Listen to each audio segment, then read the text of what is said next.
ke pasar nyari obat gatal. Dasar orang nggak modal. Halo guys, welcome back to channel. Kembali lagi di channel PT Misteri. Oke, di video kali ini saya akan membahas kasus yang cukup mencengangkan ya guys ya. Dikarenakan ada seorang bapak yaitu sangat tega memperkaos anaknya dan mengeksekusi anaknya guys. Dan bagaimana dengan kisah ini? Kita langsung lanjut ke mode on serius tentunya. Oke.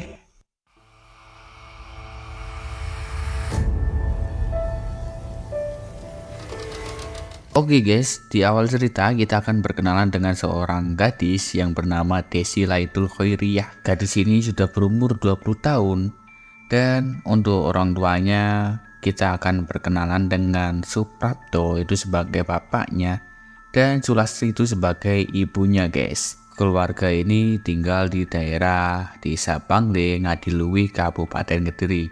Ya sebenarnya ini nggak jauh dari rumah saya sih guys ya. Saya juga di daerah Ngadi juga. Ya kita langsung lanjut ke topiknya guys ya. Oke, untuk Desi ini sebenarnya sudah tidak sekolah ya guys ya, atau sudah lulus ya. Di sini untuk Desi sudah bekerja sebagai karyawan tukang fotokopi ya di perusahaan salah satu lah. Ya saya nggak akan sebutin ya itu perusahaan mana ya. Orang-orang ini mengenal si Desi itu sebagai seorang wanita yang pendiam guys ya. Jadi kalau dia punya masalah itu tidak pernah menceritakan ke siapa-siapa gitu ya. Ya dibuat sendiri gitulah ya. Dan di sini juga si Desi itu sebagai anak yang tidak mengeluh saat dia bekerja, walaupun pekerjaannya itu cukup ya lumayan berat juga ya sebagai tukang fotokopi. Di sini kita akan mundur dulu ke keluarganya Desi guys ya. Ternyata keluarganya Desi ini tidak harmonis ya, dikarenakan bapaknya itu tidak bertanggung jawab guys ya. Ya kita bayangkan itu si Desi baru lahir sampai umur 20 tahun tidak pernah dikasih uang atau tidak dikasih nafkah lah guys ya. Suprapto juga guys, itu orangnya wataknya itu temperamen nih guys ya, gampang marah-marah kepada istri maupun anaknya gitu. Dan di sini si istrinya itu tidak betah ya, jadi dia memutuskan pisah ranjang ya, tapi bukan bercerai ya guys ya. Ya nggak tahu kenapa Sulastri itu memutuskan tidak bercerai langsung ya, cuman pisah ranjang, alias pulang ke rumahnya sendiri-sendiri gitu.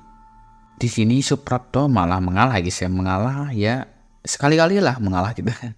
Enggak, di sini dia mengalah pulang ke rumahnya orang tua atau kediamannya orang tuanya guys. Untuk tempat tinggalnya di daerah Desa Sambi, Kecamatan Ringinerejo, Kabupaten Kediri. Ya tidak terlalu jauh ya rumahnya, masih satu kabupaten ya, Kediri gitu. Sedangkan Sulastri sama si Desi tinggal bersama bapaknya Sulastri ya, yang bernama Mariono. Ya di sini Mariono itu cukup suka ya dia, karena kan jadi rame gitu rumahnya Mariono. Lalu singkat cerita guys, Suprapto itu tahu ya bahwa anaknya tuh berpotensi untuk menghasilkan cuan ya, karena sudah bekerja. Nah dari situlah para masalahnya mulai berkeluaran guys.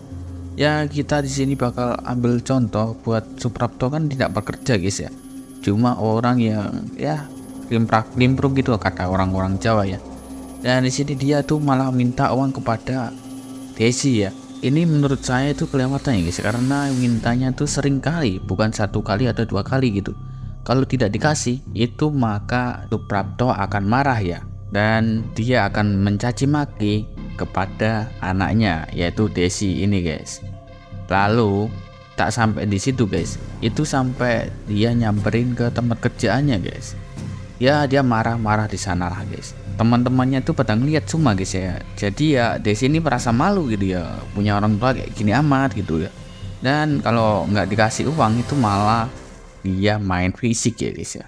Ya akhirnya si Desi tuh ya ngasih uang gitu, ngasih uang kepada bapaknya ini. Lalu guys, pada suatu hari ini kejadiannya semakin parah dikarenakan Desi ya mulai berontak ya guys ya. Desi mulai udah muak gitu. Bapaknya minta duit terus, kalau tidak mau dikasih itu nyamperin ke pekerjaannya.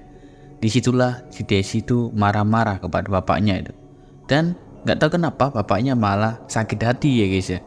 sakit hati kepada Desi. Lalu dia itu merencanakan hal yang sangat gila guys. Tetapi rencananya itu ditahan ya guys. Oke geng, sebenarnya Desi itu mempunyai seorang kekasih ya. Tetapi orangnya itu ya orang biasa gitu ya guys ya. Dan di sini bapaknya tuh malah kayak ngelarang untuk berpacaran. Kayak dikarenakan dia mempunyai keyakinan tersendiri. Keyakinan apa itu guys? Itu keyakinan gini, kalau dia menikah atau berhubungan dengan pria daerah Kediri itu bakal hidupnya menderita ya. Dia punya keyakinan itu. Ya di sini Suprapto entah gimana ya, gue juga bingung guys. Suprapto kan tidak menafkahi keluarganya kan. Kenapa dia sampai ngurusin hubungannya sama anaknya gitu, hubungan soal asmara cinta lah gitulah. Ya tentunya Desi di sini menghiraukan ya guys ya, dikarenakan ya gitu bapaknya aja tidak bertanggung jawab, ngapain aku harus nurut gitu. Ya di sini Suprapto kembali terpancing ya, rencananya yang lama itu dia laksanakan lagi guys ya, dikarenakan sakit hati gitu. Dan akhirnya Suprapto ini merencanakan yang sangat busuk ya, busuk banget. Awalnya itu Suprapto pergi ke rumahnya Mariono. Mariono kan itu bapaknya Sulastri alias ya neneknya ya, bukan neneknya ya, kakeknya Desi. Lalu guys, Sulastri ini diajak ke saudaranya Suprapto ya, katanya ada masalah keluarganya yang meninggal lah, intinya kayak gitulah. Di situ Sulastri itu mau diajak Suprapto ke rumahnya saudaranya guys. Di sini itu Sulastri malah ditinggal sama Suprapto ya, entah kenapa ya, dikarenakan Suprapto sudah merencanakan ini guys. Dari awal dia mau ke rumahnya Mariono. Dia emang sengaja meninggalkan Sulastri biar dia leluasa untuk melancarkan rencananya ini. Akhirnya guys, itu Suprapto langsung ke rumahnya Mariono lagi guys. Ya di sini nggak ada yang curiga ya guys. Itu bahwa Sulastri kenapa ditinggal ya. Belum ada pertanyaan dari Mariono. Ya di sini Mariono tuh waktu pas ada acara tahlil ya, tahlil mengaji lah. Dan di sini Mariono menitipkan Desi kepada Suprapto. Kan Desi belum pulang kan guys, di sini belum pulang ke tempat kerjanya. Dan di sini Desi udah pulang gitu. Pulang dia kaget awalnya itu. Kenapa ada bapaknya di sini guys? Nah di situ Desi ya seperti biasa itu salaman seperti anak dan bapak itu. Desi itu langsung ke kamarnya ya guys, di kamarnya untuk mengganti pakaiannya. Ya di situ malah Suprapto mengintil ya, bahasa Indonesianya apa guys ya, kayak ngikutin Desi ke kamarnya. Ya sontak Desi ya kaget ya guys ya, kenapa bapaknya ngikut sampai ke kamarnya gitu. Ya tanpa basa-basi Suprapto itu langsung mencekik lehernya Desi sampai kelenger atau sampai lemas gitu ya. Dan akhirnya itu Desi pingsan guys, pingsan tapi belum meninggal ya guys ya, belum meninggal, masih agak sadaran dikit gitu. Nah Suprapto ini guys melihat body anaknya ini langsung muncul niat bejatnya guys ya, nafsunya tuh meningkat ya. Padahal di awal Suprapto cuma mau ngasih pelajaran sama Desi biar cerah gitu ya. Itu rencananya malah melebihi itu guys ya. Ya Suprapto malah merudah paksa anaknya sendiri guys. Gila sih ini guys, memang gila. Ya akhirnya itu Desi digituin sampai Suprapto itu puas banget, merasa puas banget. Dan lalu habis kejadian itu guys, itu Suprapto panik ya, kalau anak ini masih hidup ya dia kelakuannya bakal terbongkar ya, kelakuan bejatnya. Ya akhirnya dia dieksekusi dengan cara membuangnya dengan karung ya guys, karung yang berwarna putih itu, yang karungnya itu ya kayak penampungan beras gitu ya guys, tapi ukurannya yang besar gitu ya. Otomatis di sini pernapasannya Desi susah ya. Ya jadi Desi itu meninggalnya di dalam karung gitu. Lalu ya dibuang gitu.